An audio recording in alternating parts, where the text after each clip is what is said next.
Hello everyone and welcome to the God of War Ghost of Sparta extras video. The first thing we're going to be looking at today is a kind of special extra that you're not really going to find in other God of War games. It's called the Temple of Zeus. And basically, of all the things that I'm going to be showing you in Ghost of Sparta, I'm showing you the Temple of Zeus first because a lot of the extras of Ghost of Sparta are locked behind the Temple of Zeus. So I want to show you how to actually unlock everything in the Temple of Zeus first, before we actually get into all the things that you unlock from the Temple of Zeus, because most of the extras are things that you unlock from the Temple of Zeus. So I want to make sure that we all have an understanding on how to actually see all the things that I'm going to be showing you.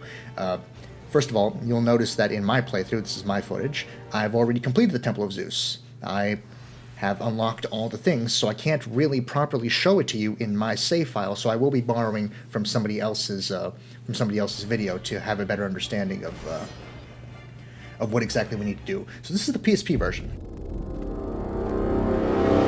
The Temple of Zeus, built in honor of the leader of Olympus. It stands as a tribute to his might and glory, a symbol of his rule over the Olympians and his dominion over the world of man. We actually get a little bit of dialogue there from Gaia. That kind of interrupted me, so thanks a lot, Gaia. This is the PSP version of Ghost of Sparta. First of all, you can see that it looks pretty damn good. Not that different from the PS3 version, because PSP Ghost of Sparta already looked fantastic. We can see that what the player is actually doing here is they're sacrificing very, very large amounts of red orbs to unlock things from the Temple of Zeus. These are things that we're going to be looking at in the following segments of the video. These are going to be extra challenges of the gods. These are going to be things to help for the combat arena. These are going to be certain galleries and extra videos and stuff.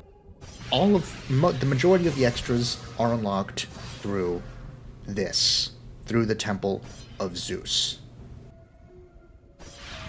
Now, you may be wondering, this guy is sacrificing a lot of red orbs. Is it the same amount of red orbs in the PS3 version? It is. So you're probably wondering now, how in the hell am I supposed to get these hundreds and hundreds of thousands of red orbs that I'll need to unlock all of the things? Am I going to have to play the game like 25 different times just to have enough red orbs to sacrifice? Because you do carry over the red orbs that you finish the main campaign with, but no. The answer is no. You don't need to worry about playing the main campaign multiple times over. And even if you did, there is a relic, the King's Ring, that's going to help with the red orb count, and there's also the combat arena, which is the next thing we're going to be looking at. The combat arena is the key to collecting the proper amount of red orbs necessary to unlock everything in a timely manner. Essentially, as we'll talk about again in the combat arena section, the red orbs that you gain from killing enemies in the combat arena, you keep. So all you have to do is make sure you use the relic, the King's Ring, in the combat arena, because you can also use relics in the combat arena. Kill enemies, get a ton of red orbs, do that for like, I don't know, 20 minutes maybe, and then come in here, cash in your red orbs, and then, if there's any red orbs if there's any additional red orbs that you need, then just go back to the combat arena, kill a bunch of enemies again, and go ahead and repeat the process until you've unlocked everything. Temple of Zeus saves. That's why my version of the Temple of Zeus, I wasn't able to do anything, because I've already unlocked everything and I already saved it, so it's like that forever. But in this version, you're seeing that this person hasn't yet unlocked everything, so they're going ahead and doing the whole process now. And yes, once you sacrifice red orbs to all the things in the ground floor, you have access to Zeus's hand here, which is going to open a secret compartment. This secret compartment is going to lead us to our sixth and final relic. This is the one relic in the game you can't get in the main campaign. This is going to be the Gravedigger's shovel. The Gravedigger's shovel is a relic that is going to give us a secret for exclusively for the combat arena. It's an extra that we can only ever use in the combat arena and for nothing else. So there we go. There's the Gravedigger's shovel. It's for an extra costume in the combat arena. You'll see exactly what that costume is and what that entails once we get to the combat arena, which I believe is going to be the next thing that we cover. Also, any upgrades that you've already done in the main playthrough carry over to the Temple of Zeus. So in my playthrough, everything was maxed out because I maxed everything out. But for this guy, he had some things that he hadn't maxed out, but he can max out here in order to prepare for a new game plus run through of Ghost of Sparta. So good stuff. We're done. Moving on to the next thing.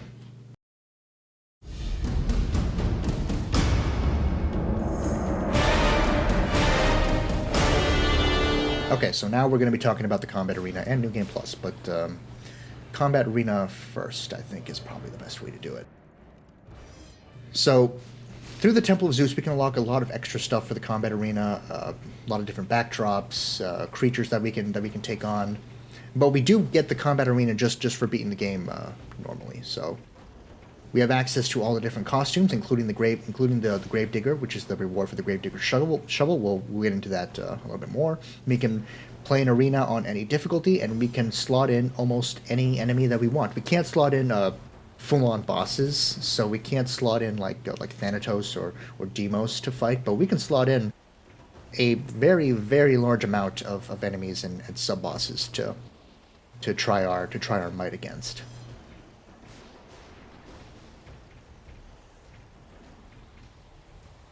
So, lots and lots of different choices here. Cyclops Tyrants, Gorgons. You can change the count. The count differentiates depending on the size of the enemy that you pick. In this case, I'm just picking 101 just to give you a brief little glimpse of how this works. So the Gorgon, I said, shouldn't attack me, so it's not going to. It's just going to be slithering around, just checking things out. The Automaton is going to attack me, but I have, like, infinite of everything, so it's not going to do anything to me at all. It's just a way to practice, just a way to have some fun, let loose on any difficulty that you want. Good stuff. All our upgrades and red orbs that we've gotten from our main playthrough or from previous times playing the combat arena carry over and stack. So that's why I was just checking to make sure that everything was fully powered up. We have all of our moves, all of our upgrades. All of that again carries over from the main playthrough, or carries over from previous times you were in the combat arena and collected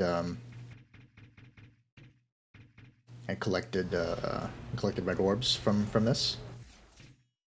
The combat arena also allows us to use our relics. We can use our relics in New Game Plus runs of Ghost of Sparta, but we can also use them in the combat arena themselves. So, Ballista's Armlet lets us automatically win context-sensitive QTE things.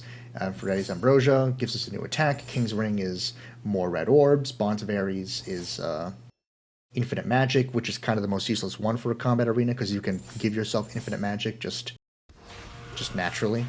Just do the options. Showing off the Spartan kick, which is just the classic "this is Sparta" kick, but Kratos is doing it. Very powerful attack. It's good for New Game Plus runs, as you'd expect. I'm playing in the costume Kratos' God Armor that we saw at the end of the Ghost of Sparta Let's Play, and also that we're going to be seeing in God of War 2, so that's cool. Now I'm going to play as Robotos, which is this very fun cardboard robot thing of Kratos. Slotting in some more enemies. Again, you have a lot of options to really customize and make the experience your own with the combat arena.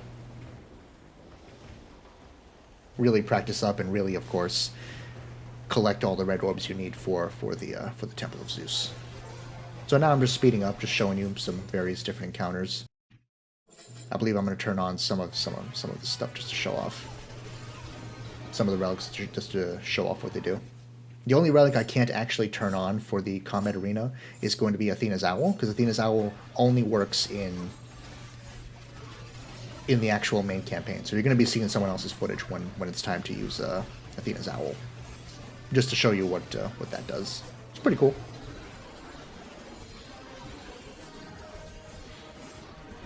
So moving away from Robotos, now I'm playing as, I believe, the Legionnaire costume. This time I'm going to be showing off the Callisto's Armlet relic in action, so I've beaten the Cyclops Tyrant, I'm doing the QTE thing, but there's no button prompts because I have Callisto's Armlet activated, meaning that I automatically win QTE events, so I don't have to actually worry about pressing any buttons and taking damage for messing up.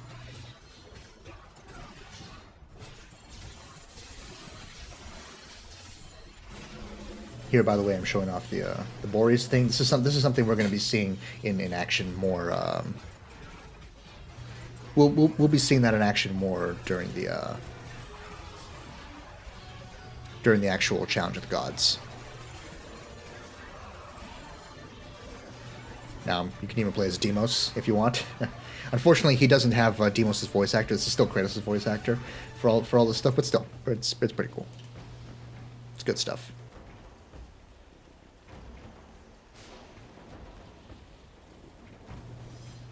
Now the Gravedigger, the last one. Here we go. So, as everyone already knows, the Gravedigger is actually Zeus.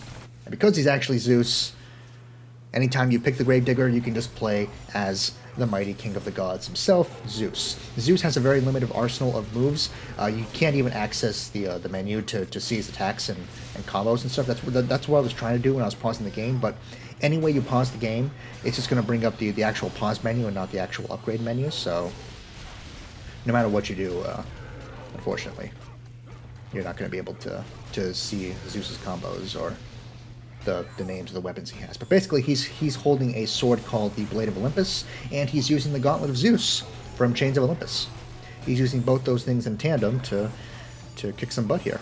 He's not as versatile a player as Kratos, which is kind of disappointing. He's very much just a bonus extra character here that you can play with. He's got a very weird voice actor. Yeah, he's got a very, very strange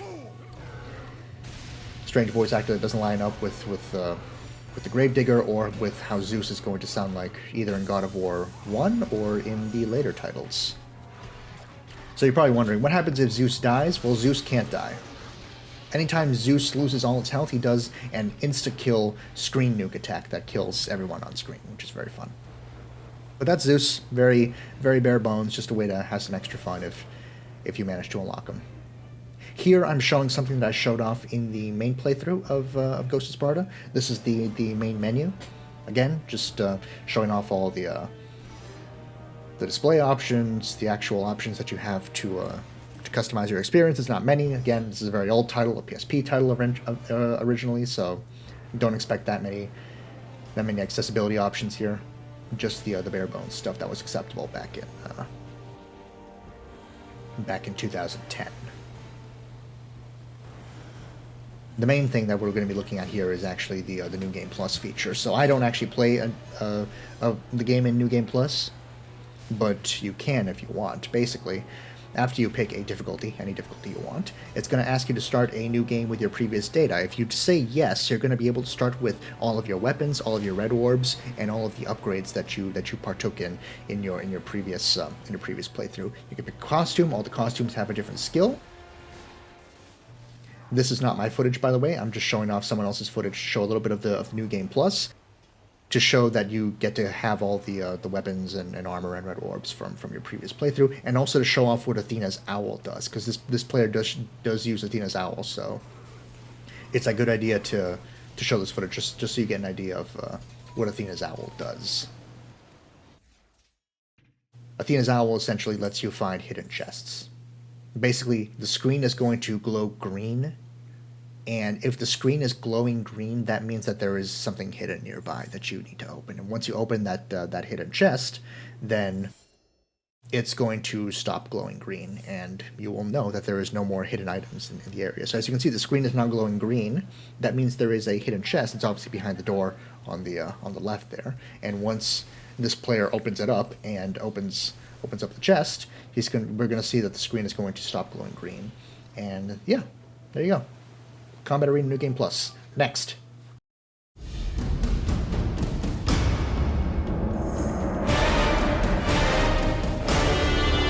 Okay, now we're going to be covering the Challenge of the Gods. Hooray! This one has, I think, the most challenges of any God of War game, at least the God of War games we played so far. There's 8, 9, 10, 11, 12. There's 13 challenges total. The difference between the Challenge of the Gods here and the Challenge of the Gods and the Challenge of Hades from 2005 and Chains of Olympus is that these challenges are really, really easy and just gimme challenges. Strategy for this first encounter, basically as you're opening chests, enemies are going to try to attack you. Use the Scourge of Aranus to just deal with them. Not much to it. Use the Scourge of Aranus. That's going to stun lock enemies. It's going to be bouncing them around the arena, and it will give you plenty of time to open the chests. Don't use it all at once, or you're going to run out. But as long as you're smart about when and how you use the Scourge of Aranus, then you're definitely going to be fine for this challenge. I kind of messed it up a little bit because I used up all my Scourge before getting to open the final chest, but I still did it, so we're still good. That's the first challenge. Next. Our second challenge is called the Gauntlet. It's going to be a straightforward, very simple gauntlet. We're not playing on God mode, so enemies here are going to be very easy. Enjoy!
Okay, our next challenge of the Ares batch of Challenge of the Gods is Nocrates.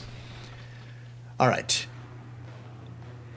For this challenge, you definitely want to be using the Arms of Sparta and the Scourge of Aranus. That is exactly what you're going to be wanting to do. There is a special combo with the Arms of Sparta where you spam square, square, triangle, triangle. So 2 squares, 2 triangles. Doing this combo does a massive amount of damage and automatically destroys a big portion of the box here. So keep doing it. Keep destroying the box. Eventually the box will be fully destroyed and you can just open the chest that's there. And I just barely clinched it with 0 seconds, but that is good enough. Next challenge. Okay, Our next challenge is called Unscathed. We have to kill all the enemies without taking one hit. There's going to be 3 waves to deal with. The first wave is the Cyclops. It's very, very simple to beat this guy without taking a hit because there's only one Cyclops here. We have all the tools we need from our main playthrough to reliably kill this thing fast. So just spam your Arms of Sparta from a distance. No need to overcomplicate it. Engage in the QTE every time it comes up. If the Cyclops charges you, just run away and you're going to be fine. Wave 2, once the Cyclops is well and truly dead, as it is, we're going to be dealing with Gorgons, I believe 4 of them, and more of those annoying, awful birds. This is probably the hardest phase of the fight, just because I hate those birds so much. Remember, you're going to have to hope you've gotten used to parrying these birds from the main playthrough. Otherwise, you're going to have a hell of a time for this second phase, trying to deal with them. Remember, Gorgons can't actually do any damage to you, so save them for last. If they manage to freeze the birds, perfect, because the birds are in the air, so they will automatically shatter when they crash into the ground. And, if they don't, then just make sure you deal with the birds first, and then deal with Gorgons after. The final phase is going to be more of those annoying spiders. Spiders are annoying, but at this point, just use Scourge of Aranus. That'll probably get you to the end, and you'll be done. Moving on, next challenge. Alright, our next challenge is called Gear Up, where we have to kill 3 automatons and get their gears. Very, very simple. Our health is being drained as we do it, but not to the extent as it was in Chains of Olympus's health drain challenge. This is a very, very straightforward challenge. You also get health back every time you kill an automaton, so you don't really need to worry all that much about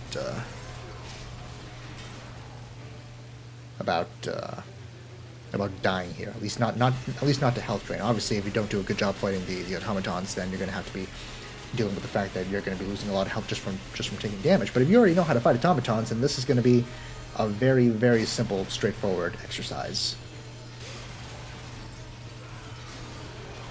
Again, you get health back for killing the automatons, so there's not much to it. Triple triangle combos are best. They do a lot of damage. They instill fire cores at the end of their combo, which will deal even more damage to the automatons. And before you know it, you'll only have one left, and you'll be done soon after. Again, Challenge of the Gods in this game, there's a lot more of them, but they're very, very easy. They are very, extremely easy compared to God of War 2005 or Chains of Olympus even. And that's it. That's our challenge. That's the last of the Ares set of challenges. Now we move on to the Athena set of challenges. Alright, our first Athena challenge is called Airborne. We have to stay in the air for 10 seconds without touching the ground. Okay. So this challenge is pretty straightforward. We just launch one of the Tritons into the air. Then we can start doing that classic mashing circle thing from God of War 2005 and from Chains of Olympus, that classic strategy. And once the Triton is dead, you just spam Scourge of Aranus in the air, and you're done. So boom, next challenge. Our next challenge is going to be called Ground Pounder, and we have to Hyperion rush an enemy and hit them 10 times in a row when they're on the ground. This one's pretty straightforward. All you want to do is use Scourge of Aranus 3 times to stun lock enemies, then grab one of the enemies and just start beating them up. Don't use the triangle attacks, or you're not going to have enough time to do 10 hits in a row. Try to just do the basic square attacks, so you can just hit them really, really fast, and before you know it, you'll be done. Very straightforward challenge. Moving on to the third Athena challenge. Our third Athena challenge is probably the most difficult. It is guard break. Actually, no, it's not this one isn't the most difficult. I don't know what am I saying? It's the next one that's the most difficult. Guard break is very, very simple. It's a niche. You have to use a niche strategy to do this. You can either do the parries with There's Bane, or you can just use the Boreas magic and shatter all the shields at once. Very simple, very niche. Moving on. Okay, now we have what I consider to be the hardest Athena challenge, which is going to be Ricochet, where we have to parry 5 arrows in a row. This challenge is the most difficult just by the sheer... just because of how easy all the other ones are. This one is counted as the most difficult, I think. You have to parry 5 arrows in a row, and it's kind of difficult to do that if you're not good at parries, or you're just not seeing the enemies all attacking. So try to create some distance between Kratos and the archers, and try to, have a good eye to see where the arrows are coming from, and parry back appropriately. It's purely just for the reason that this is the easiest one to mess up, that this is the most difficult of the challenge of the gods. Not because it's actually difficult, but because you can die really easily. You can't die at all. You don't take any damage. You do this challenge for as long as it takes for you to parry 5 arrows in a row. And after a few minutes, you're probably going to get good enough to do it. So it's really isn't much to it. So one more now. Don't worry, the archers are infinite. I was worried there for a second that no more were going to spawn, but they're infinite. They spawn eventually. And that's it. That's our challenge completed, so moving on to the next challenge. Alright, our next challenge is... Fear Kratos. Everyone has to cower before the god of war. Basically, we're going to be in a room with a bunch of cowering, fleeing Atlanteans. All we have to do is just approach them, and the Atlanteans will begin to cower. I mean, just standing in one place, eventually all the Atlanteans will get close enough that they'll start running, and eventually they'll run towards Kratos and they'll start cowering, but, I wanted to speed up the process, so I just started running around a little bit to try and force the other Atlanteans to RNG run in a way where I will be able to get all of them cowering at the same time. They stay cowering for a little bit, so you don't have to stay in their orbit forever to ensure they're cowering. Just, they do have a set timer for how long they cower before they get up and start running again, so it takes a little longer than I would have liked because I didn't do a good job of getting all the Atlanteans close together, but eventually you're going to get it. It's a very, very simple, straightforward challenge. There's not much to this one at all. And we're done. Okay, moving on to the next challenge. Our next challenge, number 6 for Athena, is Frozen in Flight, where we have to shatter 5 of the ravens simultaneously. This is one that... very straightforward. We can use a Gorgon that's going to spawn in, but we can also just use the Shrine of Boreas here. You have to, of course, wait for everyone to... for all the ravens to get close enough. But once they do, just use the Shrine of... just use the Boreas horn, and boom, you're done. End of challenge. Moving on. Our next challenge is going to be Magic Maker, where we have to refill our entire magic meter. This is a very straightforward challenge. First of all, our magic meter is not to the max length, so don't worry about that. All we have to do is just kill enemies. And again, this is not God mode. These enemies are operating under regular difficulty, under normal difficulty. So just kill them. It's not going to take much to kill them. I'm using my blades, but I believe you also have access to the Arms of Sparta, so you probably should be using that if you want to kill them even faster. They can't do that much damage to you, and everyone that you kill is going to get you lots and lots of magic orbs. There's no time limit. This is just for as long as it takes for you to do this. Very straightforward and much simpler compared to Challenge of the Gods from God of War 2005 or the Challenge of Hades from Chains of Olympus. Very, very straightforward.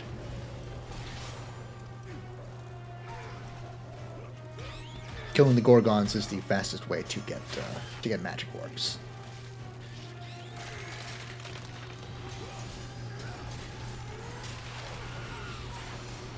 But killing hounds is also perfectly fine. Everything that you kill here is going to give you some magic orbs in some way, shape, or form, so... Triple triangle combos are great. They're fast in this game. They do a lot of damage, especially combined with Thera's Bane. Enemies are not going to do as much damage as they did in our main playthrough, because again, they're not operating under God mode rules. They're just operating under normal difficulty rules.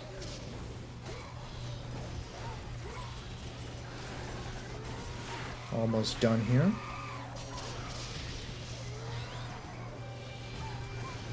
Just a couple of more hounds and we should have enough magic orbs to be done with this. There we go. Challenge complete. Moving on to, I believe, the final challenge. Alright. Our final challenge is called Bone Crusher, where we have to kill 10 cursed remains with a grab.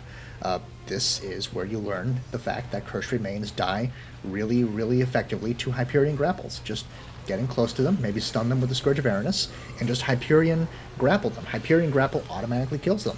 There's no time limit. They don't do a lot of damage. You're playing under normal difficulty rules. This takes as long as it just takes as long as it takes for you to Hyperion grapple 10, and then you're done. Very simple, very straightforward. This challenge of the gods is a joke compared to the one from 2005. You don't need to worry about having difficulties dealing with this particular set of challenges. One more to go. And done. That's the challenge of the gods. All 13 of them. Moving on to our next extras.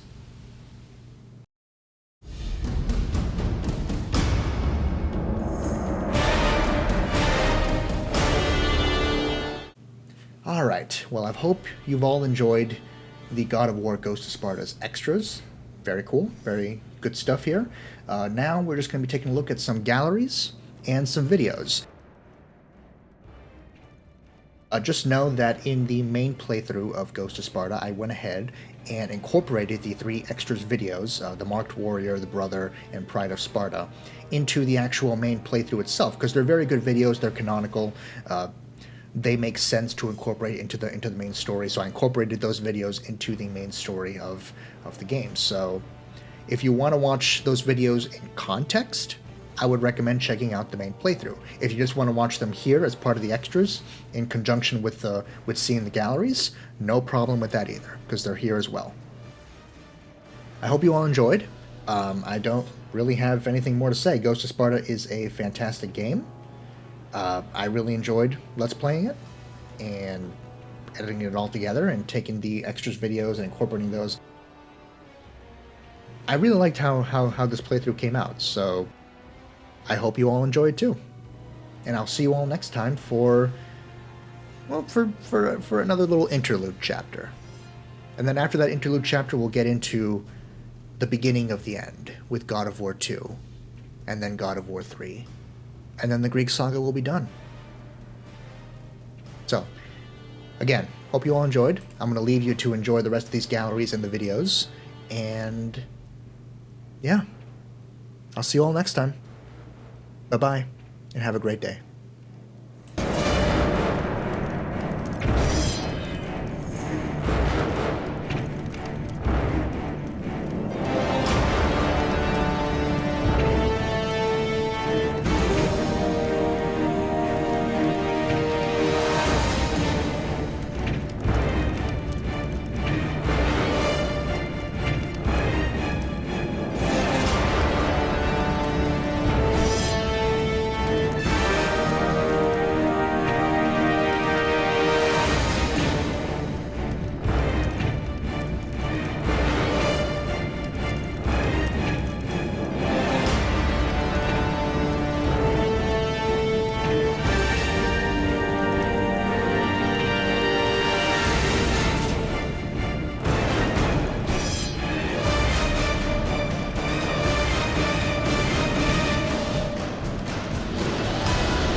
Born as loyal sons of Sparta, The two brothers trained and dreamt of one day joining the ranks of the great Spartan army.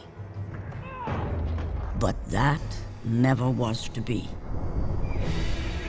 On an ill-fated day, Deimos was taken under the eyes of his brother Kratos, the brother who had vowed to always protect him. This single event would forever change the course of Kratos' life. His destiny, his cursed fate, had been set in motion. The loss of his brother would leave an indelible mark on him, a memory he could not forget. As he vowed never to falter again, Kratos adorned a red tattoo on his body in honor of Deimos, a tattoo in the very image of his brother's birthmark. This tattoo would become a somber reminder for the man who would become a god. The warrior, known as the Ghost of Sparta.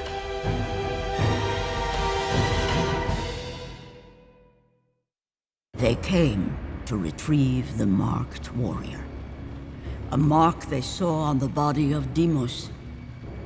As he was taken away in front of his brother's eyes, little did he know of the fate that awaited him.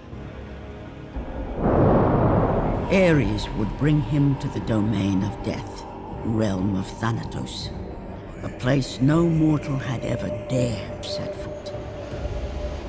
There he would remain imprisoned with no hope of escape. He would suffer years of punishment and torment at the hands of the god of death. At first, the belief that his brother Kratos would come to save him kept him alive. But as the years lapsed, Deimos lost all semblance of hope, and with it any thread of humanity left in him.